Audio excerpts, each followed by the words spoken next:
अंतिम व्यक्ति के चेहरे पर मुस्कान तभी आ सकती है जब उसको रोटी, कपड़ा, मकान, जरूरत की सारी चीज़ें मिले। वो भारतीय जनता पार्टी की सरकार पूरा करने का काम कर रही है।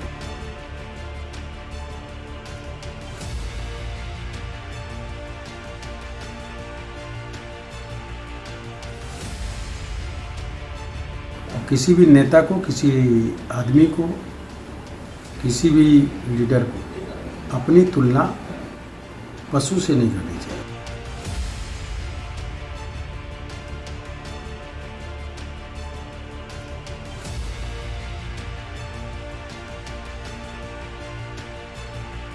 सुविधाएं पा करके भी वोट हमको क्यों नहीं दिया, उसके पीछे का कारण क्या था, जातिवाद या संप्रदायवाद, इस पर विचार करेंगे।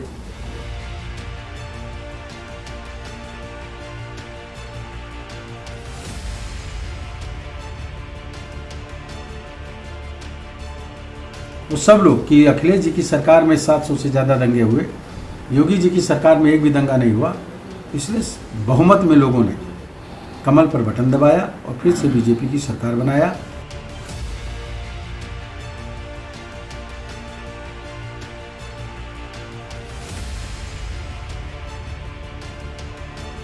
कुछ हमारे त्यौहार ऐसे हैं जिनमें लोग खाने का सामान कम खरीदते हैं, लेकिन शराब खरीद करके ज़्यादा लाते हैं, नशा खरीद करके ज़्यादा लाते हैं।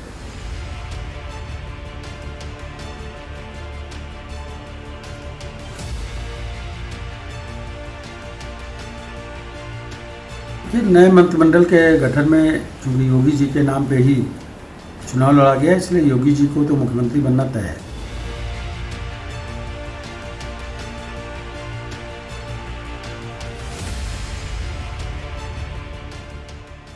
यूपी की नई सरकार में कितने डिप्टी सीएम बनेंगे, क्या बोले कौशल किशोर। सपा बसपा के क्या बने हार के कारण, केंद्रीय मंत्री कौशल किशोर ने बताया। मंत्रियों की हार की भाजपा कर रही समीक्षा। कौशल किशोर खुद को नेवला और भाजपा को सांप बताने वाले स्वामी प्रसाद मौर्य पर कौशल किशोर ने क्या कहा। नशा मुक्त होली त्योहार मनाने की केंद्रीय मंत्री कौशल किशोर ने आवाम से की अपील। केंद्रीय शहरी विकास राज्य मंत्री कौशल किशोर से आई इंडिया की खास बातचीत। उत्तर प्रदेश विधानसभा चुनाव संपन्न हो गए। भारतीय जनता पार्टी एक बार फिर सरकार बनाने जा रही है और इस बार के चुनाव में खासकर केंद्रीय मंत्री कौशल किशोर, जिन्होंने पूरे प्रदेश को मथा, कई विधानसभा क्षेत्रों में वो चुनाव प्रचार करने गए और वहां पर भारतीय जनता पार्टी को भारी जीत मिली है। और लोग ये उम्मीद अब लगाने लगे हैं, क्या केंद्र के बजाय उत्तर प्रदेश में कौशल किशोर जी की उपयोगिता हो सकती है। बहुत सारे लोग तो ये कह रहे हैं, क्या जो मंत्रिमंडल इस बार योगी का बनेगा उसमें डिप्टी सीएम कौशल किशोर जी होंगे? नहीं, इस तरह की कोई बात नहीं है। हम पहले तो उत्तर प्रदेश के सभी मतदाता भाइयों और बहनों को, जिन्होंने भारतीय जनता पार्टी को वोट दिया और अखिलेश जी के समय में जो गुंडा राज और दंगा फसाद होता था, उसको, उस राज को नहीं आने दिया और फिर से बीजेपी को वोट दे करके पूर्ण बहुमत की सरकार बनाई। तो सभी मतदाता भाइयों और बहनों को मैं अपनी तरफ से, पार्टी की तरफ से और क्षेत्र की जनता की तरफ से मैं उनका आभार व्यक्त करता हूं, उनका अभिनंदन करता हूं, स्वागत करता हूं। लोहिया जी के मिशन पे कभी कोई काम ही नहीं किया। 4 बार सपा की सरकार रही उत्तर प्रदेश में। लोहिया जी का मिशन था अंतिम व्यक्ति के चेहरे पे मुस्कान। लेकिन अखिलेश यादव जी की सरकार पिछले बार बनी, माननीय मुलायम सिंह जी यादव जी के नाम पर वोट मिला, तो उन्होंने मुलायम सिंह यादव जी को ही राष्ट्रीय के पद, अध्यक्ष के पद से हटा करके अखिलेश जी ने खुद अपना राष्ट्रीय अध्यक्ष बन गए।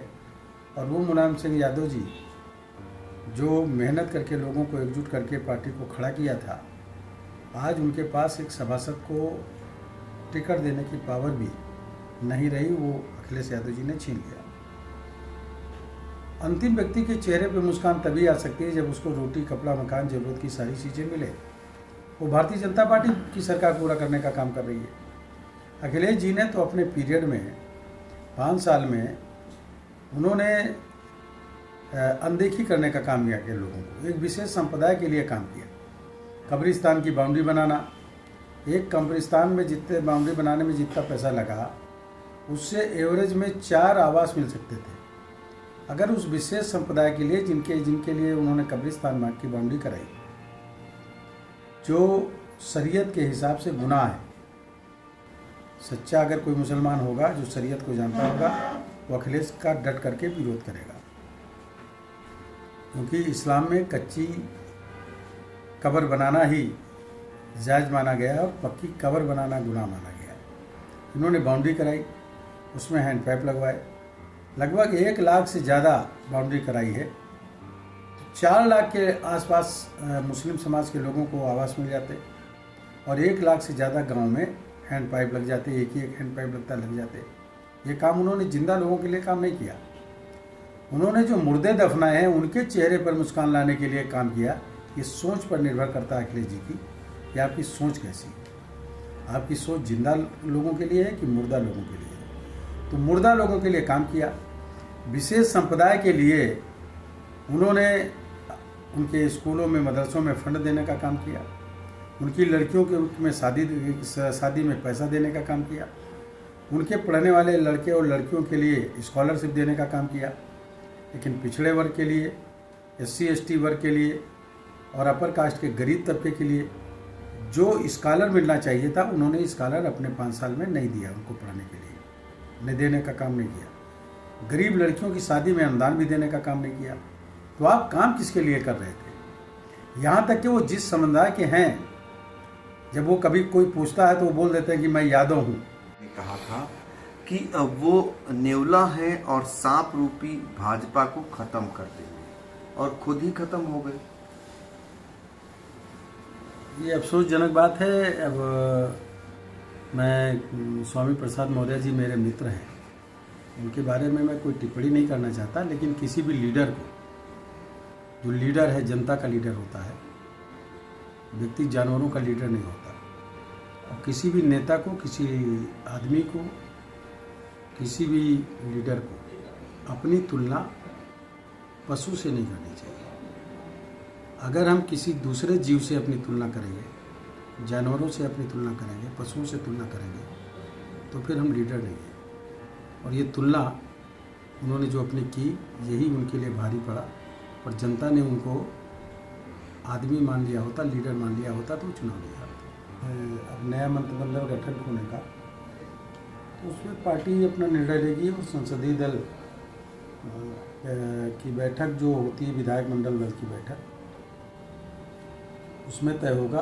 उसके लिए केंद्र से कमेटी का गठन कर दिया गया है, जो माननीय अमित शाह जी के नेतृत्व में उसका गठन किया गया है। और वो जो कमेटी गठित हुई है, वही लोगों से बातचीत करके एक बेहतर मंत्रिमंडल का गठन किया जाएगा, जिससे प्रदेश में हम जो सीटें पाए हैं, पिछले बार 325 सीटें पाए थे, बाकी की सीटों पर कहाँ क्या कमी रही, क्या चीज़ें कमी रही, उस पर एक गहन अध्ययन भी हो और उसको ध्यान में रख करके आगे की सरकार चलाने का काम किया जाएगा। देखिए कौशल किशोर जी, जिस मोहनलालगंज लोकसभा क्षेत्र से प्रतिनिधित्व करते हैं, वहाँ की अगर बात करें तो 5 विधानसभा की सीटों पर भारतीय जनता पार्टी को विजय मिली है।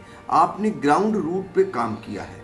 2 चीज़ जानना चाह रहे हैं। एक तो अपनी सभी हार के कारणों की समीक्षा की जा रही है, आप अपनी जीत की समीक्षा करेंगे, हार की भी समीक्षा करेंगे, लेकिन आपकी जीत का आधार क्या रहा और समाजवादी पार्टी के हार का कारण क्या मानते हैं आप? देखिए, बहुत ज़्यादा बूथों पे हम लोग चुनाव जीते हैं और कुछ बूथों पे हारे भी हैं। तो जिन बूथों पे हम लोग चुनाव हार गए हैं, उन बूथों की हम समीक्षा जरूर करेंगे।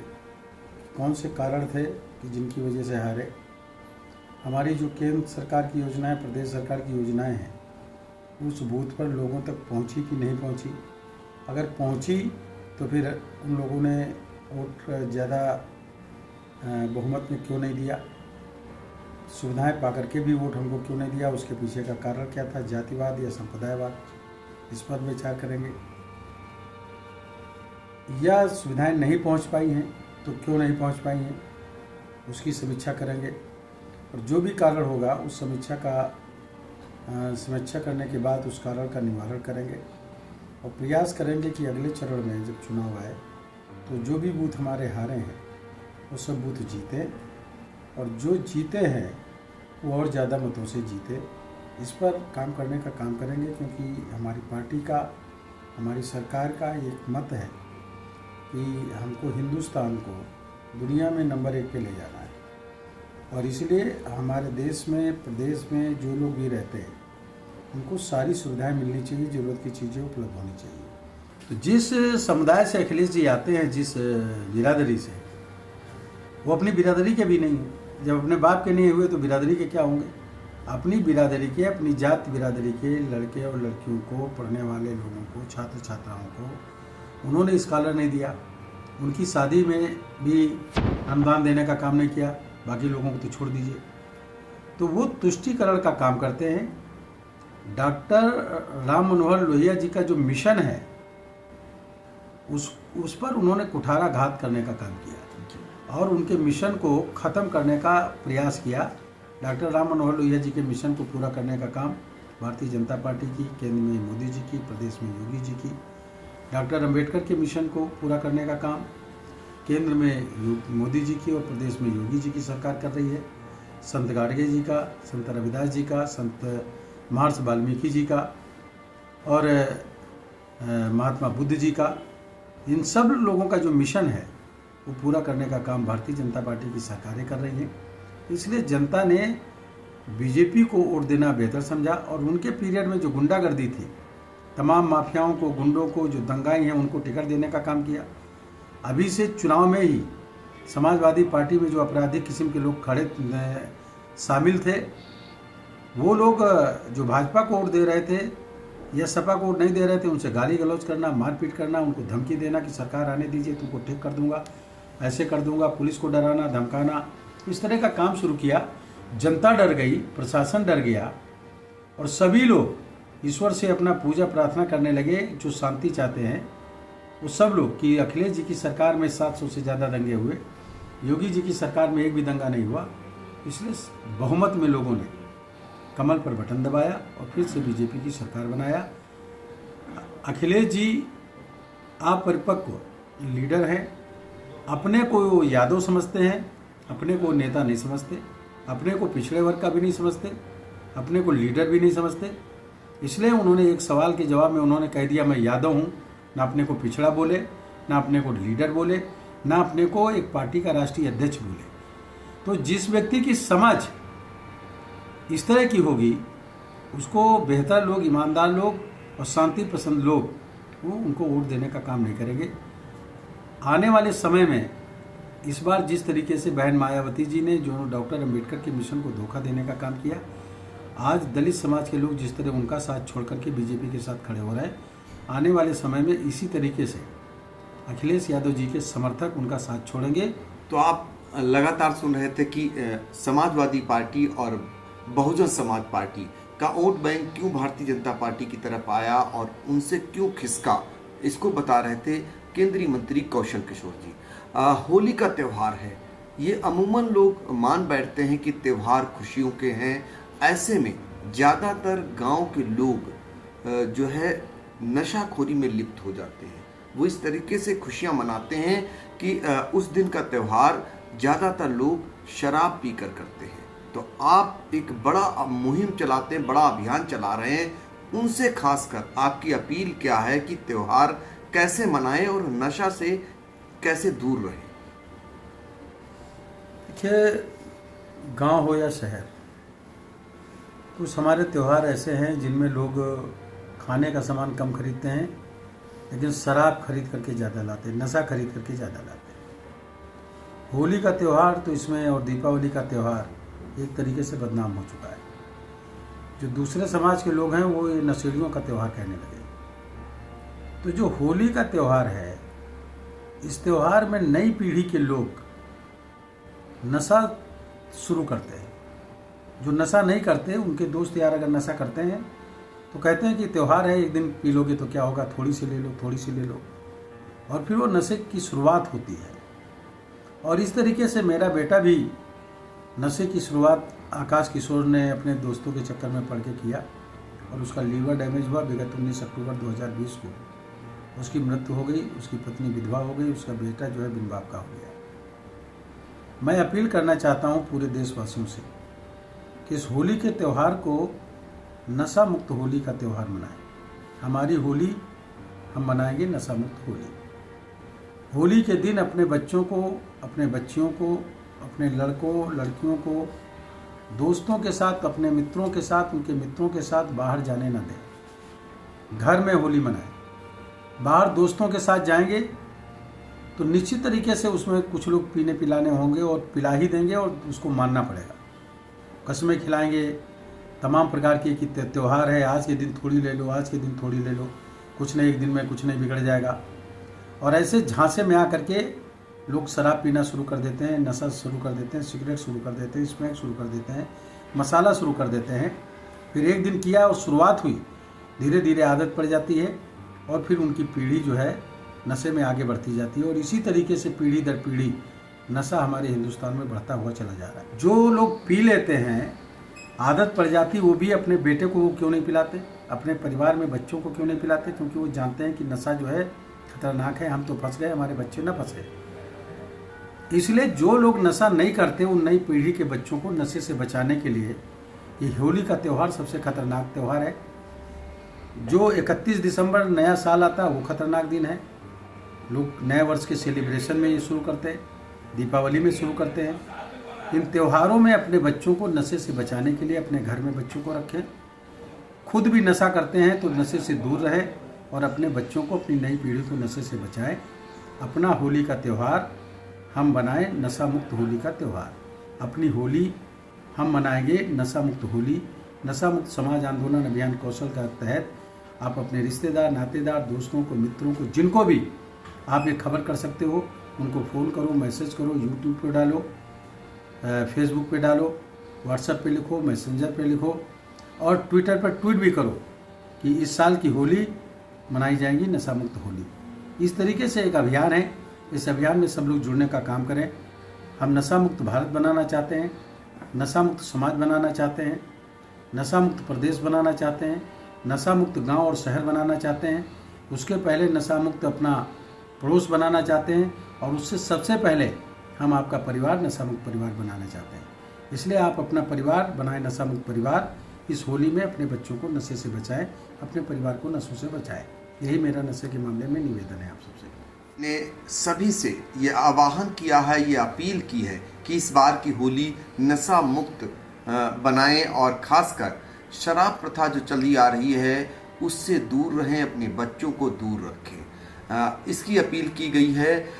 सभी की नज़रें केंद्रीय मंत्री कौशल किशोर जी इस बात को लेकर लगी हुई हैं कि होली बाद नई सरकार का गठन हो रहा है सूबे में।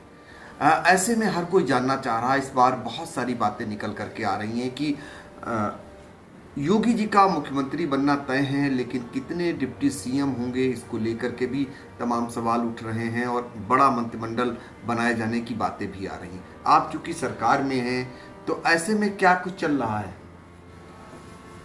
कि नए मंत्रिमंडल के गठन में चूंकि योगी जी के नाम पे ही चुनाव लड़ा गया, इसलिए योगी जी को तो मुख्यमंत्री बनना तय है। अब आगे तो पार्टी संगठन तय करेगा। जो ये कमेटी बनी है मंत्रिमंडल गठन करने के लिए, विचार विमर्श करने के लिए, वो तय करेंगे कि डिप्टी सीएम 2 बनेंगे कि 3 बनेंगे, ये उनको तय करना है। मंत्रिमंडल में कितने कैबिनेट रहेंगे, कितने लोग जो है राज्य मंत्री स्वतंत्र प्रभार रहेंगे, कितने राज्य मंत्री रहेंगे, लेकिन टोटल में 403 सीटें हैं, इसलिए 15% से ज़्यादा लोग नहीं रह सकते मंत्रिमंडल में। तो मैक्सिमम जो मंत्रिमंडल बनेगा वो लगभग 60 लोगों का, 61 लोगों का ही बनेगा। इससे ज़्यादा मंत्रिमंडल नहीं बनेगा। प्रथम चरण पे कितने बनेंगे या द्वितीय चरण का फिर से विस्तार हो, तो इस तरीके से कुछ तय करने का काम किया जाएगा। लेकिन पिछले उसमें हमारे कुछ मंत्री चुनाव हार गए, उनका क्या कारण रहा हारने का, उस पर भी विचार विमर्श और समीक्षा हो रही है। इसलिए मंत्रिमंडल का गठन बहुत सोच समझ करके किया जाएगा। कौशल किशोर जी, ये बताइए कि आप यूपी की अगर बात करें तो यूपी में आपने इतिहास रचा है, दोबारा सरकार बनाने जा रहे हैं। अमूमन ऐसा नहीं हुआ। लगातार कोई दूसरी बार मंत्री बना हो बहुत कम होता है, या हुआ नहीं, पूर्व का इतिहास है। जब आप मोदी जी से मिले होंगे, जेपी नड्डा जी से मिले होंगे, अमित शाह जी से मिले होंगे, राजनाथ सिंह जी से मिले होंगे, और ये जब कामयाबी लेकर के आप आए हैं दिल्ली, तो मिलने के बाद उन लोगों ने पीठ थपथपाई होगी, शाबाशी दी है कि नहीं? नहीं, मेरी मुलाकात तो नहीं हुई, और लेकिन फ़ोन पे जो मेरी बातचीत हुई माननीय गृह मंत्री जी से और माननीय रक्षा मंत्री जी से भी, इस संबंध में जो वार्ता हुई तो सभी लोग खुश थे, और कि फिर से हमारी सरकार आई, और इसलिए कि समाजवादी पार्टी जिस दबंगई से ज़बरदस्ती लग रहा सरकार बनाने जा रही थी। तो ये थे केंद्रीय मंत्री कौशल किशोर जी, जो खास बातचीत कर रहे थे। आपका बहुत बहुत शुक्रिया। धन्यवाद।